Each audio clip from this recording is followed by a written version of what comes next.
Hi, JJ. Good to see you. Thanks for joining me today. Oh, anything for you, Mike Kim. I, you flattered me. Um, okay, I remember a couple years ago, we're sitting there at one of your many events, and you're talking about AI. And obviously, you are a leader in your industry, a leader all around the world.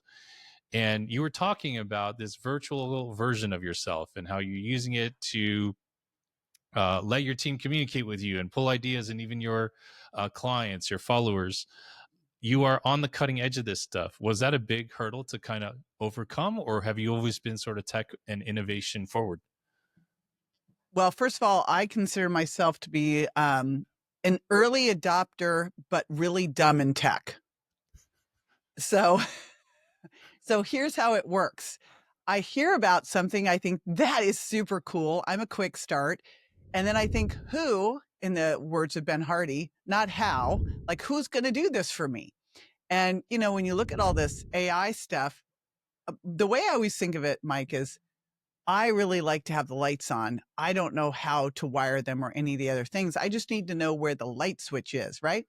So what actually happened a couple years ago was our mutual buddy John Assaraf pinged me and said, "Hey, there's this company and they're building these clones of people and they need a woman." I kid you not. And I go, "Okay, Thanks for the high cool. standards, John. Yeah, right. Yes, I Yeah. know." The Keep the bar bar was easy and high. low. Yeah. So that's actually how it happened. They were looking for someone that they could build this out for, who would be like, a leader, a female leader. I'm like, well, okay, that I'm totally good with that. And what is funny as we were building this out is at one point my team said, "Wow, we aren't going to need you anymore," as if I was going to be upset about it. And I'm like, fantastic. Cause they were starting to add in the voice and then the video. And I'm like, excellent. Like, I won't have to do hair and makeup. Count me in, man. It's fantastic. So yeah, that has been a fantastic journey because we've basically been really able to replace customer service. But the best part about it is so many of the things that the team would felt like they had to ask me because I had the institutional knowledge on in Yeah. terms of our programs. Or we would be afraid of releasing someone on the team who really needed to go elsewhere, but we didn't want to get released because, they had so much institutional knowledge. Now the clone's got it all. And hey, I don't need to fire the clone. And the clone doesn't go on vacation. So it's perfect, right? I love what you said about the institutional knowledge, because that is obviously a very specialized field. And so there's a lot of stuff that but I don't think any of that is what we're talking about in terms of replacing you as a guide, a mentor, a speaker, a coach, a leader of your community. I know a lot of people are freaking out about that kind of stuff, but where do you see AI not taking your place? I mean, you're still going to grace the stage, you're still going to bring people together. That's always been a huge superpower of yours. Where do you see all that going? Yeah, I think here's the thing. Every single time we make an advancement, there are that group of people that freak out and think they're going to lose, the scarcity humans, the victims. And then there's the other people that go, "Oh my gosh, this is going to be the greatest thing ever." And I look at it and go, this gives us more reason. I don't know if you've seen it, but events are on more than ever now. Like, it's pre-pandemic times 100. Like, there's Yeah. so many different things going on. It's like people now want more than ever to be together. And when I look at what I'm doing, I would say it's saving me time. It's not saving me time. I'm getting more stuff done, and we're getting more stuff done as a team. So we're not working less. So that's always love that. Oh, you'll work less and save. No, we're not. We're just doing more. But it's also amplifying me. So it's just giving me an opportunity to be in more places so that I can really do the highest value things. And for me, the highest value things are going to be interviews, stages, networking, and some kind of coaching stuff. And the rest of it, then I can have the clone do. Yeah, I agree with you. I'm seeing VIP days. I'm seeing live in-person masterminds. I'm seeing the smaller conferences, the larger conferences. I mean, industry-wide. You and I both have a lot of friends across a lot of different industries. And I'm like, yes, like, heck yeah, like, Yeah. let's get people together. Let's get you can just have a conversation with somebody. Now all these apps are there that can distill all that great content into stuff that can be distributed. As someone who works primarily with or you coach a lot of coaches, especially in the health and wellness space, are you finding that they need to kind of embrace this? Are they slow to it? What are you seeing in your industry in that field? Well, in our industry, the people who are in our highest level mastermind, they tend to be more early adopters, but even them, half of them are using it. The other half are like, I haven't set it up yet. We're like, get on it. Yeah. We actually set it up so that our mindshare scaling mastermind, all of them, when they register, got a clone as part of it, because we wanted them to have that, to be able to put it into their programs, their memberships, their books, everywhere they possibly could. So it could just be an extender, just like a physician will have a physician extender. That's what I look at these things as. I always have to remind myself, though, Mike, like the people who are in our Health Business Growth Collective are the early adopters to begin with.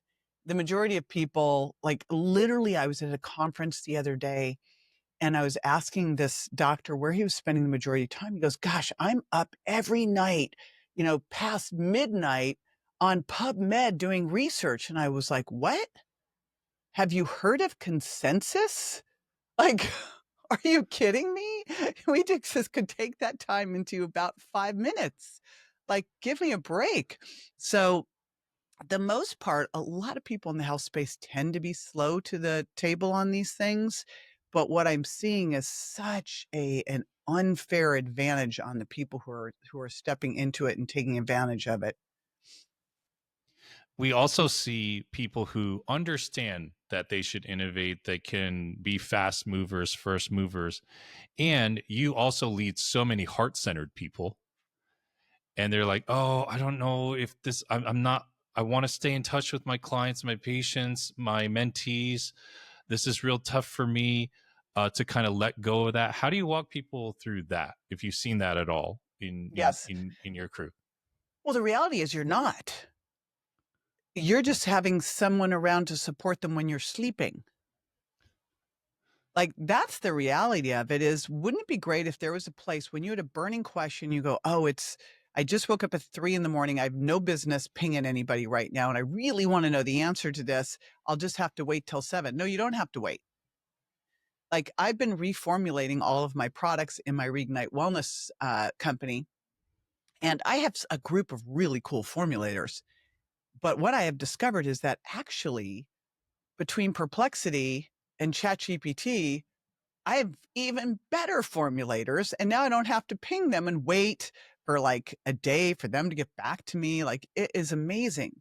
So for all of us heart-centered people, this is a way to make yourself available 24/7.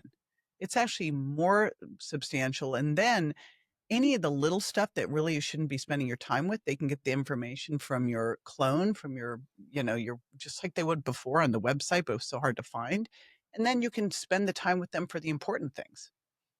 Yeah, I love that perspective. I think, people think of AI, it it's just going to get our marketing work done, but there's so much stuff in terms of admin operations that it can document and streamline. Um, I think one of the interesting things about your crew is that, yeah, they're heart centered. They're also very, very fast movers. They're innovative. And Um, smart. They're very they're smart. super smart. Yeah, I've been around. Yeah, I'm not gonna leave that. They're all That's healthy. it.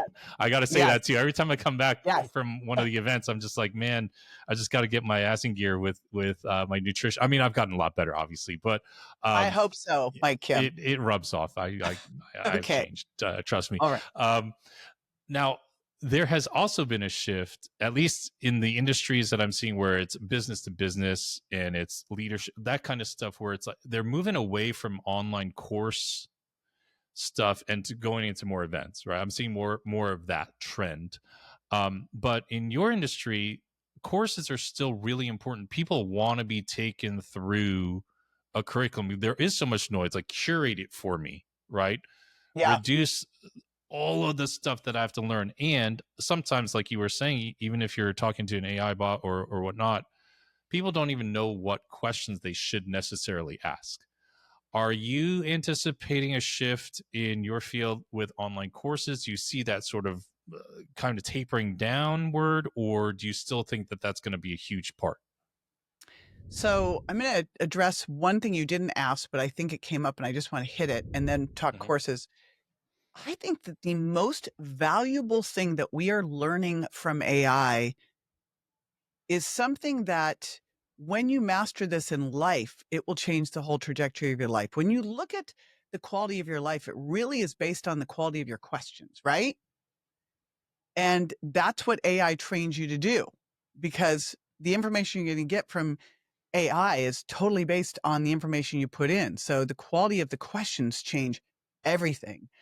I still think there's going to be a place for courses, just like we've seen courses make this dramatic shift from being these overloaded, really long things to much more segmented. When you think, especially in terms of health, or even in our B2B side, like our Health Business Growth Academy, what we really do is focus on a key area, key transformation, train you through that in small bite-sized pieces, then have the clone to help coach you through it and ask questions. I think there will always be a place for that. But I think the other side of that is we don't have to learn on the level that we thought we needed to learn before. And especially when you look at some of the clinical, like if I was going to grad school right now, you need to understand the high level vision, how to think. But then you think about it in terms of a specific condition or training protocol or anything else.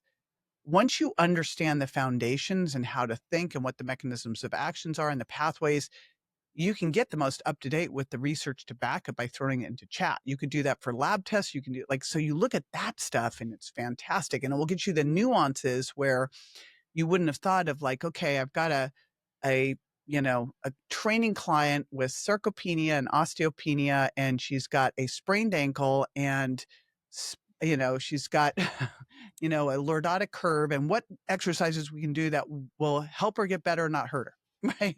We Mm. blap, right? I mean, it's gonna allow us, I think, to do way better clinical outcomes without having to major in so many minors and just more understand, the mechanisms, the vision, the pathways. Does that make sense?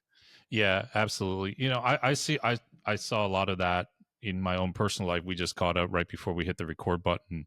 My dad recently passed away. I rush over to Korea. I have no idea what his medical history is. There's obviously a language barrier with me and the doctors.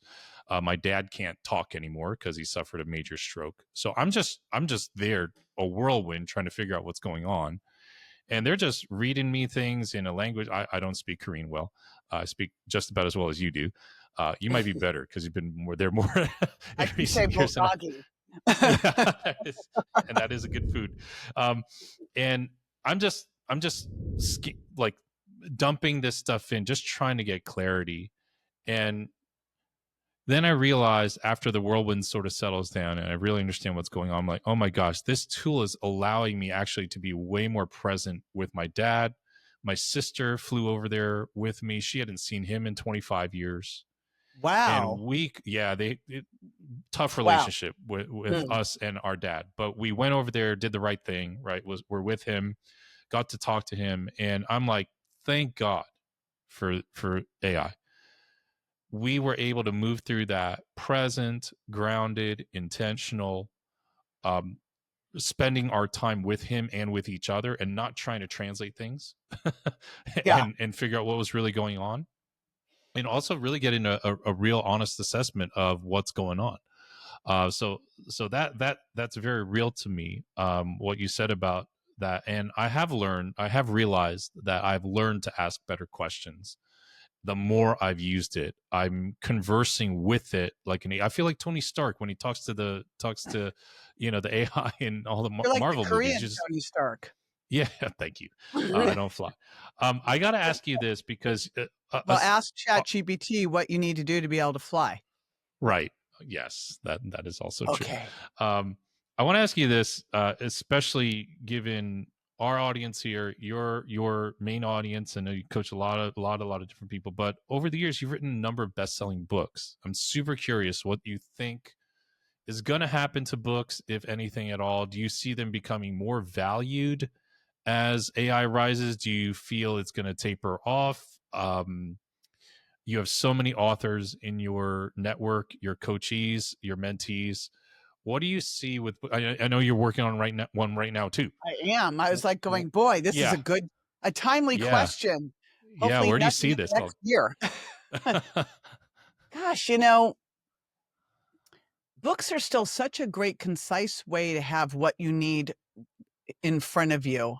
Um, I think where books might have a challenge is the books that are not perennial. Mm, Like when you look at a book that can't stand the test of time, that would be challenging, but because, you're going to go to chat for the latest information. So I'd see more the medical journals, et cetera. I'm just going to go to chat. I don't need to subscribe to the journal. I'm just going to get the article out of it for whatever is related. But for these books that are really high concept books that can take you through a process and a journey, I still see them as they're not going anywhere. There's just ways to augment them. You look at what's exciting now and how you can really take a book and bring it to life is, before all we had was you had the book and then, hey, if you really want to work with me and go through the process, we'll have a course. Well, now, like with the book, we have the clone that can also, is going to get fed the book, has been fed all my stuff. So when you buy the book, you get the clone. mm, So it's fantastic. And then the love clone that. also is helping on on my website for all my products too. So I think that what we're going to be able to do is the books are still going to be this core foundational product that we have all this AI to support with and coach through. I the books are still going to be an authority builder. I don't see that changing Always. in I the don't immediate either. future anytime soon. And if anything, like you were saying about events coming back, did you see recently Barnes and Noble? They opened like 60 new stores in the No, last year. books are up. Book sales are up, by the way. Like I've been looking at all this because we took a little pause during this book was due like 2 years ago, but it also was bad zeitgeist for diets back then too. But book sales are up. Everything's going up again. And granted, audiobooks are a big part of it, but people still want to get that concise information from the thought leader. And I'm sure it'll get better, but right now, I mean, you can tell when something's written by AI. It's just not the Yeah. same. Yeah. I think that with when it comes to the books, I go to the Barnes and Noble here a lot. There's a couple I've always loved going there. And there's a certain energy there. And I think that's what people are hungering for. You can browse books. It's very Yeah. different to touch and feel it. There are all these movements, even among young people on college campuses, where they're having anti-technology gatherings. They're just Oh, hanging out, and wow. the rules in their clubs, like these are student clubs, like no phones, no laptops, no internet. We're going to get together, listen to music, and play board games. Wow. Yeah, Amazing. Well, it's like the difference between cleaning the reading a senses. book and reading on a Kindle, like, Yeah, come on, who doesn't love like having the book is so much different. yeah. I think that's a huge part of it. Just that experience. Also, as people get older, we just want to cut out the distractions, all the noise. Yeah. And on the other side of it, you mentioned audiobooks. I've been scouring a lot of YouTube content the last couple of years.